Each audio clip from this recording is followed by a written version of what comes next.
ভারত অবৈধভাবে আওয়ামী লীগকে ক্ষমতায় টিকে রাখার জন্য এবং বাংলাদেশের সমস্ত সম্পদ লুণ্ঠন করার জন্য এই আওয়ামী লীগকে ক্ষমতায় রেখেছে। দেশ আজ দেউলিয়ার দ্বার প্রান্তে। সরকারের কর্তা ব্যক্তিদের যে কোনো সময় দেশ ছেড়ে পালানোর সুযোগ রয়েছে। আমি যদি নিজেই দুর্নীতির সাথে জড়িত হয়ে যাই একজন দায়িত্বপ্রাপ্ত কর্মকর্তা হিসেবে বা মন্ত্রী হিসেবে, তাহলে আমার বিচার কে করবে? এখন যে সমস্ত লোকেরা ধরা পড়েছে তারা তো সবাই প্রধানমন্ত্রীর কাছের লোক। যাকে ইচ্ছে ঋণ দেওয়া হয়, যাকে ইচ্ছে ঋণের সুদ মওকুফ করা হয়, যাকে ইচ্ছে দুর্নীতি করার পর টাকা পাচার করে বিদেশে পালিয়ে যাওয়ার যথেষ্ট সুযোগ এবং সময় দেওয়া হয়। অবৈধ আওয়ামী লীগ সরকার ক্ষমতায় দখল করার জন্য এবং ক্ষমতা ধরে রাখার জন্য সবসময় পুলিশ, বিজিবি সহ প্রশাসনের উপর সম্পূর্ণ নির্ভরশীল। 2014, 2018 এবং সর্বশেষ 2024 সালের 7ই জানুয়ারিতে সমগ্র জাতি এবং সমগ্র পৃথিবী প্রত্যক্ষ করেছে এই অবৈধ সরকারের পাতানো নির্বাচনে জনগণ অংশগ্রহণ করেনি। সুতরাং ক্ষমতায় টিকে থাকার জন্য এই অবৈধ সরকারকে দুর্নীতিবাজ কর্মকর্তা, কর্মচারী, ব্যবসায়ী এবং রাজনীতিবিদদের উপর নির্ভরশীল হতে হয়। অপরদিকে বিরোধী দলের নেতাকর্মীদের বিরুদ্ধে মিথ্যা মামলা দিয়ে জেল, জরিমানা এবং হয়রানি করা হয়। নিঃসন্দেহে বলা যায় অবৈধ সরকারেই দুর্নীতি, টাকা পাচার, চোরাচালান ইত্যাদি লালন ও পালনকারী।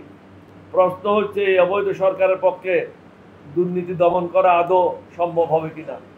যদিও প্রত্যেক দিন বলা হয় দুর্নীতির জিরো টলারেন্স, কিন্তু জিরো টলারেন্স কিভাবে হবে?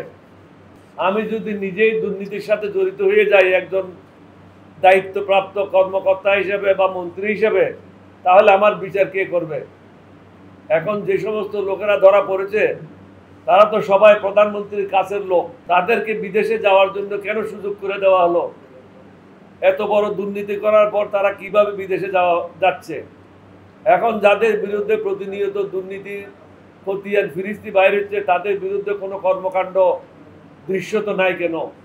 আজকেও পত্রিকায় আছে সাতক্ষীরার একজন পিয়ন, যেটা আয়কর বিভাগে কাজ করে, তার 2টা বিলাসবহুল ভবন। গতকাল পত্রিকাতে ছিল মেহেরপুর আঞ্চলিক সড়কে 560 কোটি টাকার রাস্তা একদিনের বৃষ্টিতে নষ্ট হয়েছে। এটার জবাব কোন মন্ত্রী দেবে? দেশের এই ক্ষতি সাধন কিভাবে হচ্ছে? জনগণ কেন এর দায়িত্ব নেবে? একটা জীবন দুর্বিষহ হয়ে গেছে বাংলাদেশে।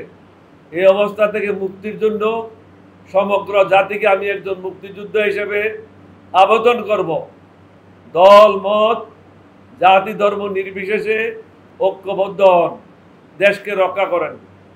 আমাদের যখন সময় ছিল আমরা সেই কাজটা করেছি, দেশকে স্বাধীন করেছি। এখন যারা যুবক তাদেরকে অনুরোধ করবো রাস্তায় নেমে আসেন। ভারত অবৈধভাবে আওয়ামী লীগকে ক্ষমতায় টিকে রাখার জন্য এবং বাংলাদেশের সমস্ত সম্পদ লুণ্ঠন করার জন্য এই আওয়ামী লীগকে ক্ষমতায় রেখেছে। এই পাশ দিয়ে রেল লাইন যাবে, রেল লাইনের আশেপাশে জমিগুলি, ধানগুলি, ফসলগুলিও নষ্ট হবে এবং আমাদের এ ধরনের বিলাসিতা করার সময় আমাদের নাই। ভারতকে এই সুযোগ দেওয়ার জন্য বাংলাদেশের একটা ছোট জায়গায় এতগুলি জমি নষ্ট করে বাংলাদেশের জনগণকে কষ্টে ফেলাবে, এটা সম্ভব না, এটা এবং ন্যায়সঙ্গত হবে না। তাছাড়াও ভারত অবাধে তাদের পূর্বাঞ্চলে যেই দেশগুলি আছে তাদের এই দেশগুলিতে সেনাবাহিনীর সদস্যদের অবাধে যাতায়াত হবে, সেটা কিভাবে আপনি বন্ধ করবেন? সীমান্ত রক্ষীরা প্রত্যেক দিন বাংলাদেশের জনগণকে হত্যা করছে। বাংলাদেশের আমাদের পক্ষ থেকে কোনো প্রতিবাদ নাই। ভারতকে এই ধরনের সুযোগ সুবিধা দেওয়ার সময় এখনো আসে নাই। যখন দুই দেশের মধ্যে ভিসা থাকবে না, অবাধে যাতায়াত থাকবে, কেউ কারো উপর হস্তক্ষেপ করবে না, নিজ নিজ দেশের সমস্যা নিজেই সামাল দেবে, তখন এটা অটোমেটিক্যালি কানেক্টিভিটি করতে কারো আপত্তি থাকবে না।